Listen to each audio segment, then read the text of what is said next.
Bom dia, Rafael Bizinha, estrategista Santander Private Bank, 2 de outubro.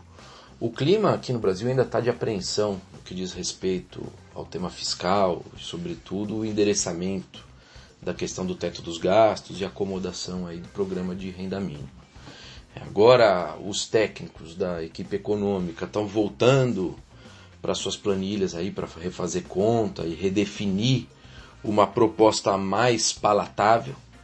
Só que o cronograma do envio e da apresentação dessa nova proposta não está mais claro, porque além de toda a parte técnica, vai ter que revisitar propostas que já foram feitas, vai fazer outras contas, a temperatura política também precisa baixar um pouco mais para não arriscar um outro tropeço, não fazer de maneira afobada.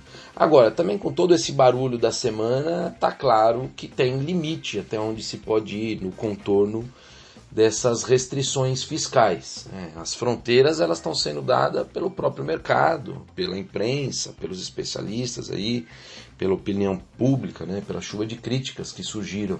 E também tem a desvalorização cambial, essa inflação em parte derivada da própria desvalorização cambial, a alta das taxas dos títulos públicos, tudo isso são demonstrações dos efeitos adversos de o governo negligenciar a trajetória de dívida pública e a dinâmica fiscal. Nessa quinta-feira, inclusive, ficou mais uma vez explícito a dificuldade do Tesouro de colocar os papéis aí na mão dos investidores. Os investidores estão cobrando retorno cada vez maior para poder absorver tudo isso. Assim, naqueles dias em que tem uma concentração muito grande de emissões por parte do Tesouro, fica complicado encontrar demanda. E aí as taxas sobem, tem que remunerar mais para isso tudo ser encarteirado aí pelos investidores. A curva de juros ela vai evidenciando isso de uma maneira muito clara, as taxas médias, longas vão subindo. Agora, ainda mais curioso é essa questão das LFTs, que são os títulos pós-fixados e indexados a Selic, que supostamente só andam para cima. Mas eles também tiveram uma variação negativa no passado recente, porque é um desconto de preço exigido pelo mercado, algo que é absolutamente incompreensível para muitos que vão ver suas aplicações aí mais conservadoras tendo pequena perda. Tudo isso, de novo, é um reflexo de todo esse desarranjo, de toda essa percepção de uma trajetória fiscal mais descontrolada. Só que, assim, essas ocorrências são justamente os fatores que devem inibir o governo de ampliar a aposta em alternativas que firam muito a regra do teto dos gastos ou que não garantam nem outro tipo de controle paralelo das contas públicas no longo prazo, como uma reforma administrativa ou o que quer que o valha. A gente tem que lembrar que quando e se o programa de renda mínima de fato for apresentado formalmente, ele vai vir acompanhado daqueles gatilhos de controle de despesa que devem prever vedação aí de promoções, contratações, aumento de salário do servidor público e até corte de jornada de funcionalismo. Na verdade, a gente não sabe se todas essas opções vão constar da proposta, mas algo nessa direção se faz necessário. Outra coisa também seria o governo deixar o programa assistencial de fato sem uma dotação definida, de dinheiro, um valor definido, e condicionar esse valor, essa dotação, à aparição de espaço no orçamento mediante batalhas que ele vai tendo mais adiante para abrir caminho e encontrar dinheiro para tudo isso.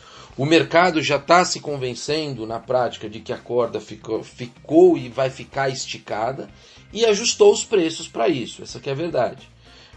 Como a gente acredita que apesar de tudo essa corda não vai romper, essa corda fiscal, devido justamente a todos esses efeitos perversos que a gente descreveu aqui, e esses efeitos perversos eles se abateriam sobre a própria classe política, Então não é do interesse deles ter um desarranjo total das finanças do Estado, porque isso gera inflação, estagnação, retroage negativamente.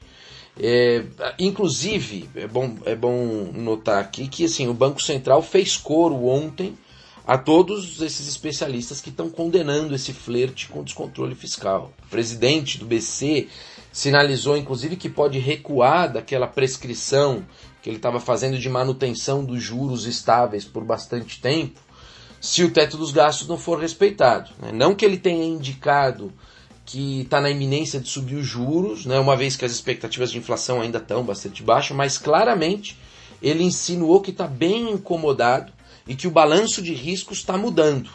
E essa posição mais firme ela é bastante necessária para o mercado não achar que o BC está em estado de negação da realidade fiscal.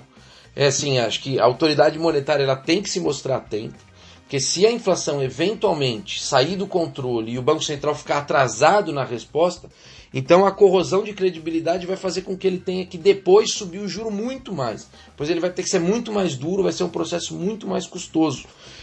Então, do ponto de vista de custo-benefício, é melhor ele começar a falar grosso desde já, como começou a fazer ontem, para demonstrar que está diligente antes que as expectativas de inflação desancorem.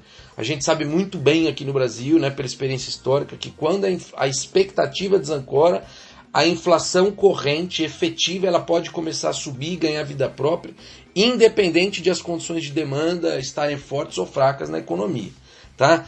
Agora olhando para todo esse conjunto de coisas, o que pode parecer paradoxal, e pensando no processo de gestão de carteiras, a gente tem que confrontar os riscos do cenário vis-à-vis a remuneração esperada dos ativos. Nesse caso, a gente acredita mesmo que boa parte das incertezas já foi precificada, e se realmente essa corda fiscal não estourar, ou seja, as coisas não piorarem muito mais daqui em diante, então os portfólios deveriam começar a ficar um pouco mais ofensivos.